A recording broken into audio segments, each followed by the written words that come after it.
All right, what's up, everybody? I am currently in the warehouse for the day, and I wanted to chat with you guys about something that it broke yesterday, but it is an example, like a prime example of some of the things that we've certainly discussed on this channel, um, pertaining to fans and how they view certain content, and obviously with Hollywood because of the egos that are involved it matters even less than what it does, let's say, with people and what the direction they're taking as creatives. I use that loosely with like Marvel and DC in the actual comics. So you may not know that. Let me move this over here. Let's check that out. There we go. So Henry Cavill is not going to be playing Superman going forward, at least for right now. And this is a post that he posted on his Instagram, and this is what it says. I have just had a meeting with James Gunn and Peter Safran. I think that's how you say his name. And it's sad news, everyone. I will, after all, not be returning as Superman after being told by the studio to announce my return back in October. You guys do remember this, prior to their hire. This news isn't the easiest, but that's life. The changing of the guard is something that happens. I respect that. James and Peter have a universe to build. I wish them and all involved with the new universe the best of luck and the happiest of fortunes.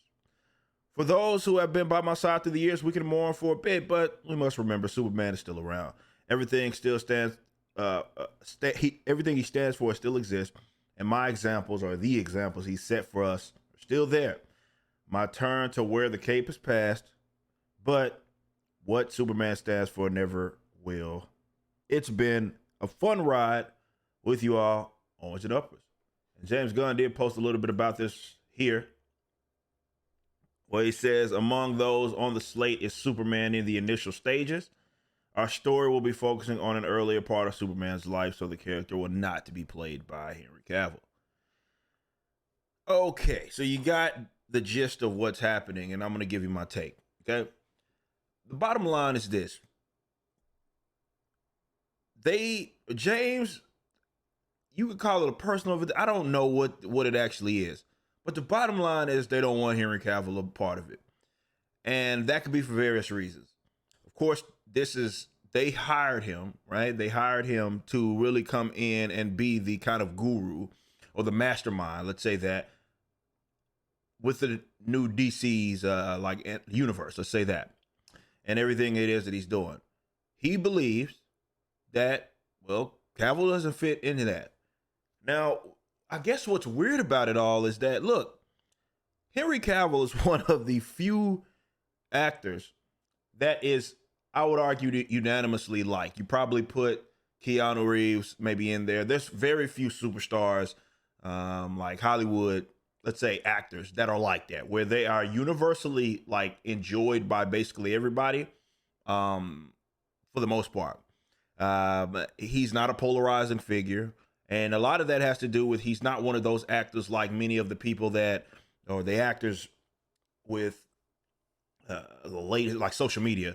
They felt like they had to just tell people off politically motivated stuff, all of that. They've certainly lost the mystique. I say this all the time. Hollywood lost their mystique. There's nothing like about that mysterious about them, that whole back in the gap where you had to find out where they were at on certain issues, buried in some news article. Those days are gone. They can just post on Instagram. They can post on Twitter. And man, definitely since 2015, 2016, I guess something happened around then. Man, those guys have been telling people exactly where they're at on it. But Henry Cavill's been one of those that kind of stayed out of that. He's going to bat for fans. You remember that we covered that one, I think they were talking about Witcher, and he talks about how basically tried to get baited. One of the, I guess, interviewers tried to bait him into basically talking about like toxic fandoms. And he straight up corrected the guy by saying, look, man, these guys are passionate about source material. I wouldn't call that toxic. I call that passion.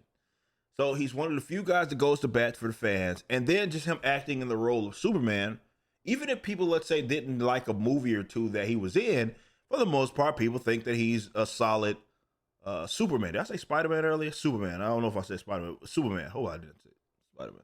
But either way, he's unanimously liked as an actor for the most part, and liked as Superman. Look, it's like a contract or like a superstar player in a big sport, right? Doesn't matter, from football to let's say basketball. You can even go to stuff like soccer, right? Where if you have a superstar athlete and you have an opportunity to get him, he's one of the greatest, or he's in his prime right now. He's a great player, whatever it is at the time. You make it happen. If you could make it happen, you make it happen, right? You get an example I like to use. I know just because a lot of people, I shouldn't use this example because a lot of people would know. Take something like in soccer with PSG with Keylor Navas, right? He is a world class, though. Whatever happened to Costa Rica when they gave him those 7 goals in the World Cup? At the time, he was still at the top of his game. They had an opportunity to bring one of the up and coming younger goalkeepers, and Donnarumma, right? And who was he playing in? I know he's playing in Italy. Was it Milan? Milan. He was playing for, and they just made it happen, right?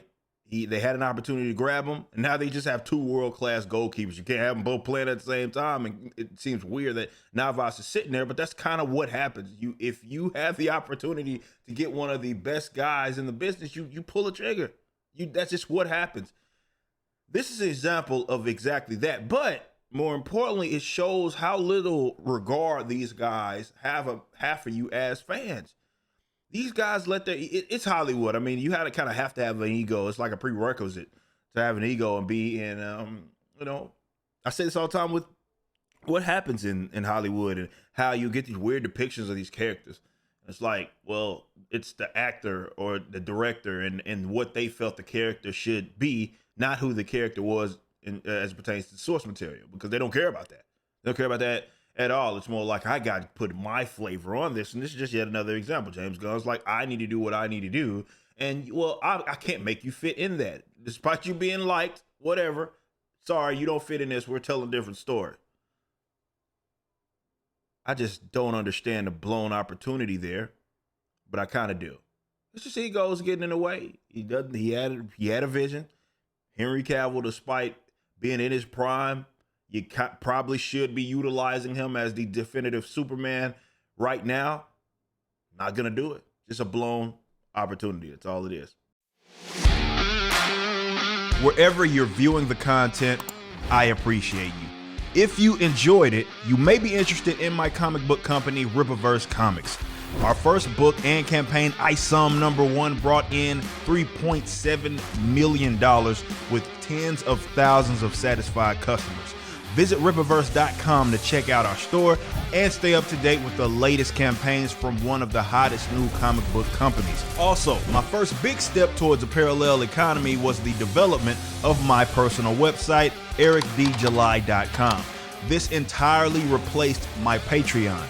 Now, if you enjoy this content, please consider becoming a member over at the website. We have an ever-expanding list of perks for various membership tiers, a forum, and a phone app. Some of these perks will even benefit you if you're fans of the Rippaverse. Anyway, I appreciate you so much for being a supporter and or customer. I even got a little love for my haters.